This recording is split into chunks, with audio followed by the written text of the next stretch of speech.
Alors, bonjour. Après avoir fait le rappel sur les réactions chimiques, on va s'attaquer à la suite de la stochio avec, en premier, le rendement et on enchaînera sur le pourcentage de pureté et d'impureté. Alors, le rendement, on l'avait déjà abordé, mais très très vite fait avec certains d'entre vous l'année passée. C'est le fait qu'une réaction, elle est rarement rentable à 100%.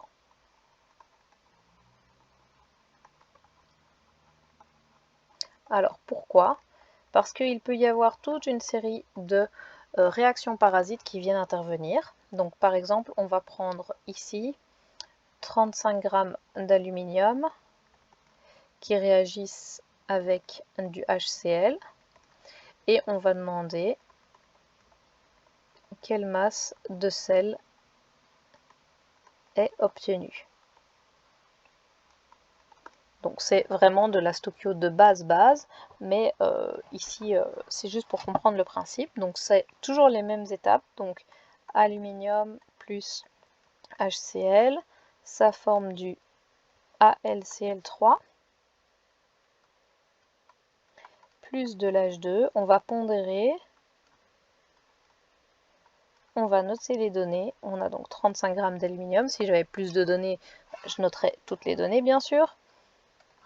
On va transformer en nombre de moles. Donc 35 divisé par 27, ça fait 1,296 moles. On va passer le nombre de moles dans la colonne du AlCl3. 2 pour 2, donc 296. On calcule la masse molaire de AlCl3 qui est de 132. Et on multiplie ici, ça donne 171,072 grammes. Donc, ceci, c'est ce qu'on appelle une masse qui est théorique. Alors, pourquoi théorique? Eh bien parce que elle est théoriquement obtenue si tout l'aluminium que j'ai et l'entièreté des 35 grammes et donc des 1,296 moles réagit avec mon HCl pour pouvoir me donner ça. Dans la réalité, on a une partie de l'aluminium qui pourrait être oxydée avec l'oxygène de l'air et qui donc va disparaître et faire diminuer ce rendement. On a des substances qui ne sont pas pures à 100%, des substances qui vont pouvoir se mélanger, des substances qui ne sont jamais présentes en exactement les quantités qu'on met. Exemple, si on prélève 35 ml d'HCl, le bec verseur avec lequel on va le mettre, par exemple, va garder des petites gouttes sur lui, donc on n'aura pas exactement le nombre de millilitres qu'on voulait en mettre. Donc il y a tout un tas de réactions parasites qui peuvent venir perturber la réaction, et on verra plus tard dans le cours sur les équilibres chimiques qu'il y a d'autres facteurs qui vont faire que les réactions ont envie ou non de se faire. Mais donc, ce qui veut dire que ça, c'est une masse qui est théorique. Si cette masse est théorique, il existe une masse réelle. Et le rapport entre cette masse réelle et cette masse théorique, le tout fois 100, va justement être le rendement dont on parle ici. Donc, quand j'ai la masse réelle, je la divise par la masse théorique que j'ai obtenue et je fais fois 100 et j'ai mon rendement. Attention, cette masse théorique, elle est toujours calculée dans le problème stochio. Donc ça veut dire qu'elle n'est jamais donnée par moi, par le prof, par l'énoncé, étant donné que vous pouvez toujours la calculer. Donc c'est cette formule-ci que vous devez garder en tête et que vous devez étudier. À partir de cette formule-là, vous voyez directement que j'ai donc 3 termes dans cette équation, dont un terme qui n'est jamais donné, toujours calculé, donc ça veut dire que ça, vous l'avez tout le temps. Il me reste donc potentiellement 2 inconnus. J'ai donc 2 types de questions qui peuvent être générées dans ces problèmes. Le premier type, c'est on donne le rendement et on demande la masse réelle.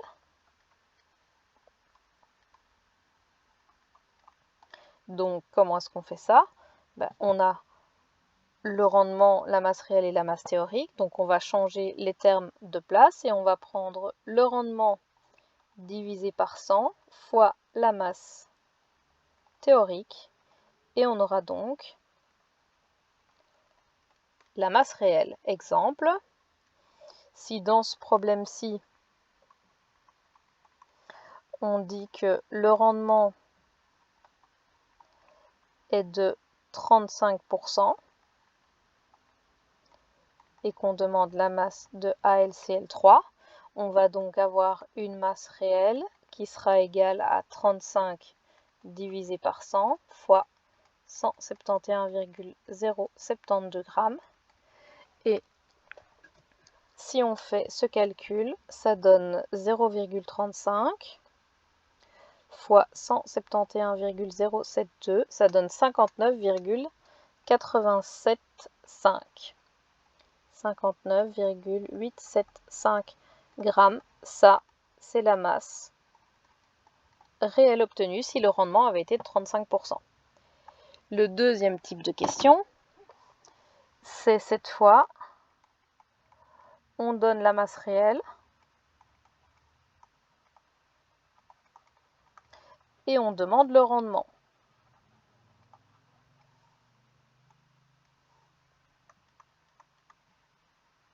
Donc là, c'est directement la formule telle qu'elle est écrite et que vous l'avez ou que vous l'aurez étudiée. Donc exemple, en réalité, on a produit 117 grammes de AlCl3 et on demande le rendement. Donc rendement est égal à 117 sur 171,072 le tout fois 100. Et si vous faites ça à la calculette, on obtient 117 divisé par 171,072, 68,39%. Ça, c'est le deuxième type de question qu'on peut poser là-dessus.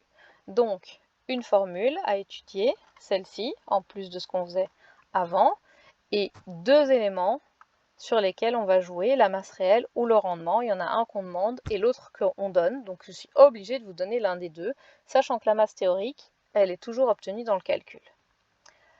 Maintenant, ça va se compliquer. On reprend le même exercice, Al plus HCl, « 171,072 grammes, 35 grammes d'aluminium. Donc on a le nombre de moles qu'on a fait passer là-bas pour obtenir. Et donc maintenant, si vous voulez réellement produire 171, donc si on veut produire, parce que par exemple, vous travaillez dans une usine qui produit cette molécule et qu'aujourd'hui, vous avez justement une commande qui doit en produire 171,072 grammes. Qu'est-ce que vous faites? Eh bien, vous allez devoir partir de plus d'aluminium, étant donné que quand on applique le rendement, on en produit moins. Si vous voulez produire autant d'AlCl3 qu'il y a noté ici sur la masse théorique, il va falloir partir de plus d'aluminium. C'est ce qu'on appelle majorer les réactifs. Donc ça veut dire qu'il faut prendre plus d'aluminium pour que malgré le pourcentage qu'on perde, on ait tout de même la quantité qu'on voulait. Alors, on va partir ici, donc on va séparer les données d'avant des données ici. Donc on va prendre ici une réaction qui a un rendement de 75%. Donc,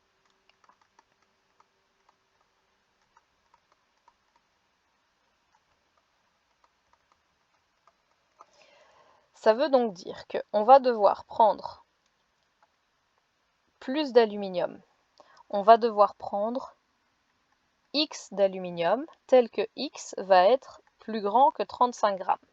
Ça, c'est le principe. Pourquoi? Parce que ici, je vais faire, pour avoir la masse réelle, je vais faire ça fois 75% et je vais obtenir ma masse réelle qui sera plus petite que 171. Or, on vient de dire qu'on voulait en avoir exactement 171,72. Donc, je vais devoir partir de plus d'aluminium. Le problème, c'est que l'aluminium, ça coûte cher, donc je ne vais pas en prendre trop parce que sinon il sera gaspillé vu que mon client il va juste m'acheter mes 171 que j'aurais produit. Si j'en produis 190, je me retrouve avec des grammes en trop. Donc on va devoir trouver un X qui est plus grand que 35 grammes, tel qu'il soit égal à 35 grammes plus les 25% que j'ai perdu de X. Donc c'est-à-dire que j'ai X dont je vais perdre 25%, et ce 25% plus 35 grammes doit être égal à X. Si on fait rapidement une opération mathématique, on va donc avoir X moins 25% de X qui doit être égal à 35 grammes. Donc si je mets tout au même dénominateur, ça me fait 100X moins 25X sur 100 qui va être égal à 35 grammes. Autrement dit, 75 sur 100 de X qui doit être égal à 35 grammes. Et de cette façon, on trouve que X est égal à 35 grammes fois 100 sur 75. Autrement dit, ceci va devenir votre formule de référence. Vous n'allez pas devoir faire à chaque fois le calcul. Ce que je voulais vous montrer par ici, c'est que si on veut majorer une quantité,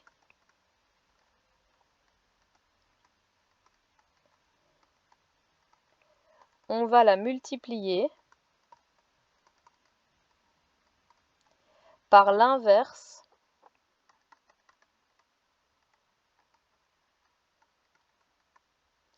du pourcentage de rendement. Donc ici, je veux avoir une masse qui est plus grande que l'aluminium, donc je prends des 35 grammes.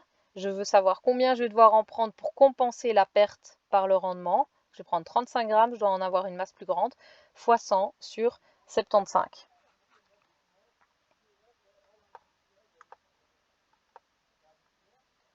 Donc, vous devez bien faire attention au sens, donc le pourcentage de rendement va pouvoir s'impliquer dans deux sens, soit sur les produits pour trouver une masse réelle, et là on va faire fois le pourcentage, donc j'ai cette masse réelle et je fais fois le pourcentage de rendement pour trouver la masse réelle, soit on peut l'appliquer au début de l'exercice sur les quantités qu'on en a au début, de façon à augmenter la masse qui nous manque pour arriver à la masse qu'on voulait avoir réellement à l'origine. Et dans ce cas-là, on parle d'une majoration, donc on fait fois 100 sur 75, l'inverse du pourcentage de rendement. Maintenant, à ça vient s'ajouter un autre point de théorie qui est le pourcentage d'impureté ou de pureté qui va fonctionner exactement de la même façon. Exemple, j'ai 35 grammes d'aluminium qui réagit avec de l'HCl pour donner du AlCl3 et de l'H2. Et je vous dis qu'on a de l'aluminium pur à 75%. Ça veut donc dire quoi?